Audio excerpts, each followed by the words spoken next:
Something massive just happened in the United States immigration world. And if you are someone who is waiting for a visa, planning to apply for a green card, or currently living on a work permit in America, then the next few minutes could change everything for you. Because right now, in the last few days alone, 3 separate bombshell announcements have dropped from the US State Department and USCIS.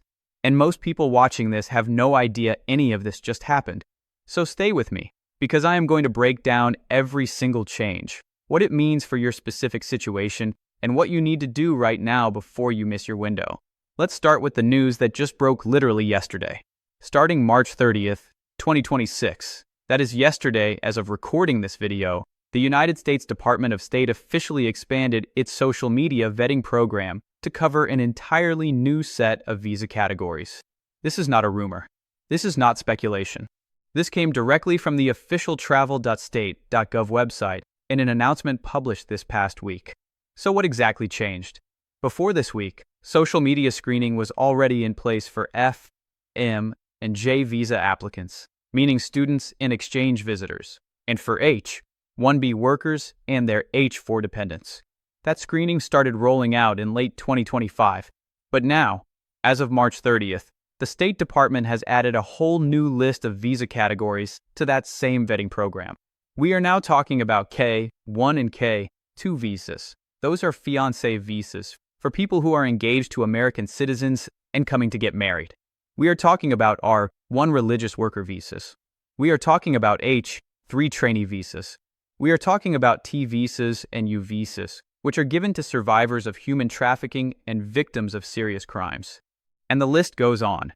A3, C, free domestic worker, G5, H4 dependents of H3, K3, Q, R2, S. All of these categories are now subject to what the government is calling online presence review. Now here's the part that is going to shock a lot of people. The State Department is not just saying that officers might look at your social media. They are actively instructing every applicant in these categories to go right now and change the privacy settings on all of their social media accounts to public or open before their visa interview. Their exact words were, applicants are instructed to adjust the privacy settings on all of their social media profiles to public or open to facilitate vetting. Think about what that means. Instagram, Facebook, X, formerly Twitter, TikTok, LinkedIn, YouTube, Snapchat, even old accounts you forgot you had, all of it public before you show up to your interview. And consular officers will be going through it. Now here is where this gets very serious. Immigration attorneys who have reviewed this announcement are warning that content that appears inconsistent with the stated purpose of your visa or posts that could be interpreted as anti-American or threatening to U.S. national interests can trigger what they call administrative processing, which is basically a prolonged security hold on your application that can take months or even longer. And the State Department itself was very direct about this. They said, and I quote, "A U.S. visa is a privilege, not a right." So if you are applying for any of these visa categories right now, you have one immediate action to take. Audit your entire digital footprint before your interview date. Go through your posts, your likes, your shares, your comments. Not just recent ones, old ones too. Make sure nothing is there that could be misread or taken out of context by a consular officer who has never met you and is making a national security decision in a matter of minutes. Attorneys are also saying do not abruptly delete content or deactivate accounts right before your interview, because that itself can raise red flags. The better approach is to review, clean up gradually, and then set everything to public well in advance. This change is going to slow down processing times across the board for these categories. The additional work that consular officers now have to do means appointment slots are going to become more limited and more competitive. So if you have been on the fence about scheduling your visa interview, do not wait any longer. Act now. Now let us move to the second major development, and this one is going to be very good news for a specific group of people who have been waiting years to move forward on their green cards. The April 2026 Visa Bulletin was just released, and it is one of the most significant bulletins we have seen all year. For those who are new to this, the Visa Bulletin is published every single month by the U.S. Department of State. It sets the timeline for who can move forward in the green card process. Every applicant is assigned a priority date, which is basically their place in line. If your priority date is before the cutoff shown in the bulletin, you can proceed. If not, you wait. Now, the April 2026 bulletin has just done something huge for employment-based applicants. The EB-2 category, which covers people with advanced degrees and those with exceptional ability, has now gone completely current in April for the final action date chart for all countries except China and India. What does that mean in plain language? If you are from any country in the world other than India or China, and you are in the EB-2 category, your green card can now be approved. Right now, there is no cutoff date blocking you anymore. This is an enormous development. For years, people in EB-2 from countries like the Philippines, Mexico, and rest of the world were watching dates creep forward by a month or two at a time. Now the door has swung fully open, and it gets better. USCIS has also confirmed that for April, employment-based applicants can use the dates for filing chart, not just the final action dates chart. This matters because using the dates for filing chart means you can submit your adjustment of status application, your I-485, even if the final green card number is not technically yours yet. And once you file that I-485, you can apply for your employment authorization document in advance parole, meaning you can work and travel while you wait. The EB-3 category for skilled workers and professionals is also going current on the dates for filing chart for all countries except China, India, and the Philippines. Immigration law firms are already sending urgent alerts to their corporate clients this week telling them to move fast. Because this window can close, the Department of State itself has issued a warning that forward movement in 1 month does not guarantee movement the next month. Retrogression, meaning dates going backward, is always a real possibility if demand spikes. So if you are an EB-2 or EB-3 applicant from a non-backlog country, this month is not the time to be slow. Now let us talk about the family-based side of the April Bulletin, because there is significant movement here too. The F1 category, that is unmarried sons and daughters of U.S. citizens, advanced by approximately 6 months in April compared to March. That is a big jump in a single month. The F2B category, unmarried adult children of green card holders, moved forward by about 5 months. F3, which covers married children of U.S. citizens, also saw a moderate movement. In perhaps the most impactful family-based development in April, the F2A category, which covers spouses and minor children of lawful permanent residents, went back to current for all countries. All countries. That means if you are the spouse or minor child of someone who already has a green card, there is no longer a waiting line in your way. You can proceed. For green card holders who have been waiting to bring their spouse or young children over from abroad, this is potentially life-changing news. Now, the bad news is that family-based categories overall remain one of the most backlogged parts of the U.S. immigration system. F4, which is for siblings of U.S. citizens, is still moving slowly. And for India, China, Mexico, and the Philippines in various family categories, the wait times remain years and sometimes decades long due to per-country limits built into U.S. law. But the directional movement this month is positive, and the fact that USCIS is allowing the dates for filing chart for all family and employment categories in April means that more people can get into line right now. Now I need to talk about something that has been affecting millions of people around the world since the start of this year: the expanded travel ban and immigrant visa freeze. This story started back on January 1st, 2026, when a sweeping new presidential proclamation went into effect, significantly expanding restrictions on who can enter the United States. Under the full ban, meaning both immigrant and non-immigrant visas are completely suspended, there are now 19 countries on the list. This includes Afghanistan, Iran, Somalia, Yemen, Sudan, Libya, Syria, Burma, Chad, Republic of the Congo, Equatorial Guinea, Eritrea, Haiti, Burkina Faso, Laos, Mali, Niger, Sierra Leone, and South Sudan. People from these countries, if they were outside the U.S. on January 1st, 2026, and did not already hold a valid visa, are essentially blocked from receiving new visas right now. Then there is the partial ban list, 19 additional countries, where immigrant visas and certain non-immigrant categories like B, F, M, and J are suspended. This includes countries like Angola, Nigeria, Cuba, Venezuela, Senegal, Tanzania, and others. And then on top of that travel ban, on January 21st, 2026, a separate action froze immigrant visa issuance entirely for nationals of approximately 75 countries, citing concerns about public benefits usage. The countries on this list stretch across Africa, Latin America, the Caribbean, the Middle East, and Eastern Europe, including Brazil, Colombia, Egypt, Ethiopia, Ghana, Jamaica, Morocco, Nigeria, and Pakistan, among many others. Now here is something that immigration attorneys have been emphasizing very strongly, and I want to make sure everyone watching understands this clearly.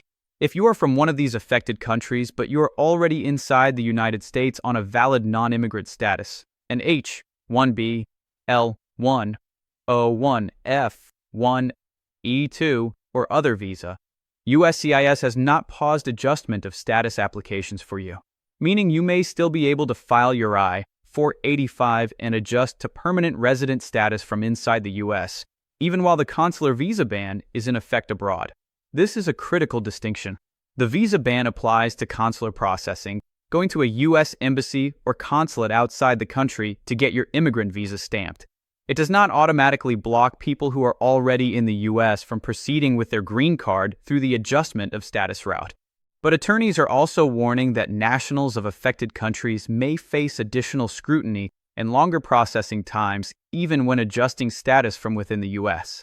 And importantly, the proclamation removed exceptions that used to exist for immediate relative immigrant visas. Spouses and children of U.S. citizens from affected countries who are processing abroad no longer have an automatic exception. That is a significant and painful change for many families. The government has also announced that there will be periodic reviews of the travel ban countries every 180 days, so the list could change. It could expand further, or some countries could be removed if conditions change.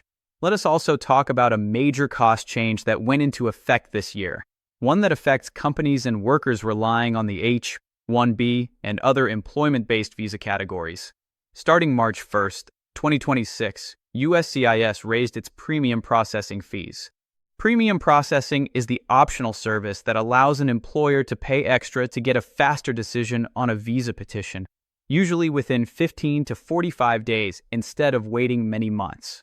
For employment-based green card petitions, specifically the I-140 petition, the new premium processing fee is now $2,965. USCIS is required by law to review premium processing fees every 2 years, and the recent hike reflects that inflation-based adjustment cycle. For companies that are trying to bring in skilled foreign workers or keep employees in status, this is an added budget line that immigration departments are now factoring into their planning. And because premium processing is often the only reliable way to get a decision within a predictable time frame, given USCIS's current processing backlogs, many employers simply have no choice but to pay it. I also want to cover something that got a lot of attention at the beginning of this year, but deserves a closer look: the Trump Gold Card. Earlier in 2026, President Trump announced what has been called the Gold Card, a program that would offer a path to lawful permanent residency in the United States for high-net-worth individuals who invest $1 million. Unlike the existing EB-5 investor visa, which has its own set of requirements and timelines, the Gold Card was described as providing expedited permanent residency, potentially under EB-1 or EB-2 status. The administration claimed the program could generate more than $100 billion for the United States. The EB-5 category in the April 2026 bulletin continues to show movement, with the unreserved category for China advancing its filing date. And set aside EB-5 categories, regional center and direct investment programs targeted at rural areas, high unemployment areas, and infrastructure projects continue to remain much more current than the unreserved category. For high net worth investors from backlogged countries like China and India, who have been watching the EB-5 unreserved category barely move for years, the set-aside categories and whatever finally emerges from the Gold Card program may represent the fastest path to a U.S. green card.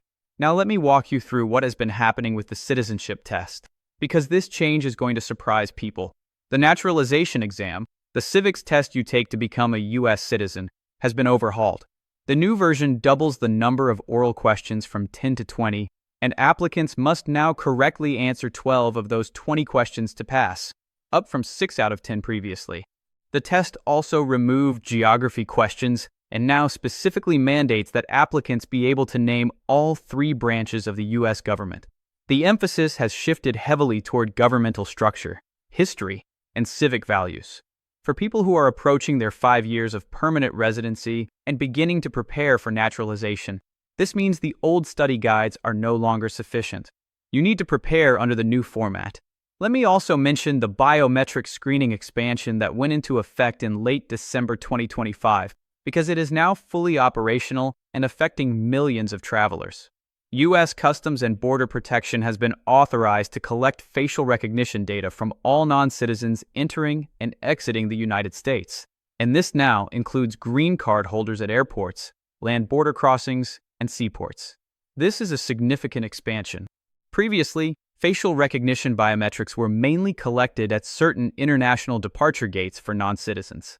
Now the program has been broadened substantially across modes of entry and exit, and on top of that, CBP is also moving toward requiring 5 years of social media history for applicants using ESTA, the electronic system for travel authorization, which is what allows citizens of visa waiver countries to enter the U.S. without getting a traditional visa stamp.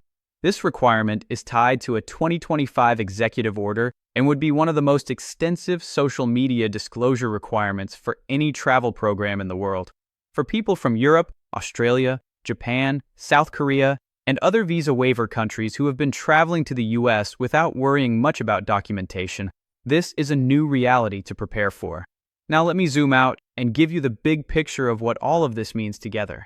What we are seeing in 2026 is a United States immigration system that is running on 2 completely different tracks at the same time.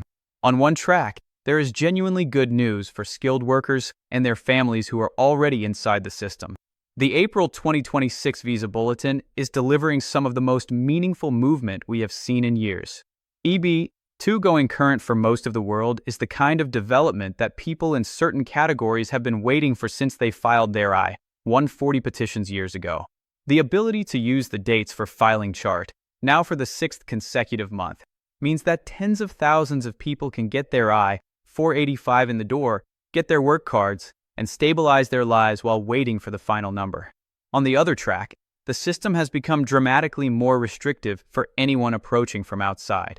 39 countries under full or partial visa bans. 75 countries under the immigrant visa freeze. Social media vetting now mandatory for virtually every major visa category. Biometrics from green card holders at the border. Premium processing fees going up. The contrast is stark. If you are already inside the U.S. and in status, this may actually be one of the better moments in recent years to push forward on your green card. If you are outside the U.S. from a country on any of these restricted lists, the path forward has become genuinely harder and more uncertain than at almost any point in recent history. And the situation continues to evolve. The travel ban countries will be reviewed every 180 days. The immigrant visa freeze on the 75 countries has no stated end date. Immigration attorneys are watching court challenges to many of these policies, but as of right now, these restrictions are in effect and operational. So what should you actually do with all of this information? Let me give you practical, real guidance. If you are an employment-based green card applicant from a non-backlogged country and your priority date is before the current cutoff, or your category is now current, your absolute first priority is to get your I-485 in the mail as fast as possible this month. Talk to your immigration attorney today if you have one. If you do not have an attorney, get one now. April is not a month to sit on. If you are a family-based applicant and your priority date is showing movement, especially if you are an F2A and your category just went current, check the bulletin again, confirm your dates, and get your paperwork in order immediately. If you are preparing for a visa interview for any of the newly added social media screening categories, K1, R1, H3, T, U, or the others added on March 30th, go through your social media right now. Set everything to public before your interview. Review your content carefully. Be consistent between your application and your online presence. Talk to an attorney if anything in your history gives you concern. If you are from one of the 75 countries under the immigrant visa freeze, and you are currently inside the United States on a valid non-immigrant status, book a consultation with an immigration attorney this week to discuss whether you can adjust status from inside the U.S. before your status expires or before additional restrictions are put in place. If you are studying for your naturalization exam, get the updated study materials. The old format is gone, and if you are a green card holder who travels internationally, be aware that facial recognition is now collected on both entry and exit. Make sure your green card is current and valid before traveling. Let me leave you with this. The United States immigration system has always been one of the most complex, most high-stakes, and most consequential bureaucratic systems in the world. Changes move fast. Windows open and close. Policies shift, sometimes literally overnight. What we just covered in this video is the most current picture of where things stand, pulled directly from official government sources and verified legal analysis as of this week. The April 2026 Visa Bulletin is real. The March 30th social media expansion is real. The travel bans and immigrant visa freezes are real. The premium processing fee increases are real. All of it is documented, sourced, and official. This is not a moment to procrastinate if your immigration case is active or approaching a key stage. The people who move quickly right now are the ones who will capture the opportunities that this bulletin and these policy changes have briefly opened. The people who wait may find those windows have closed by the time they are ready. Stay informed. Act fast. And if you are not subscribed to this channel yet, hit that subscribe button right now, because this situation is evolving weekly and you do not want to miss the next update. We will see you in the next one.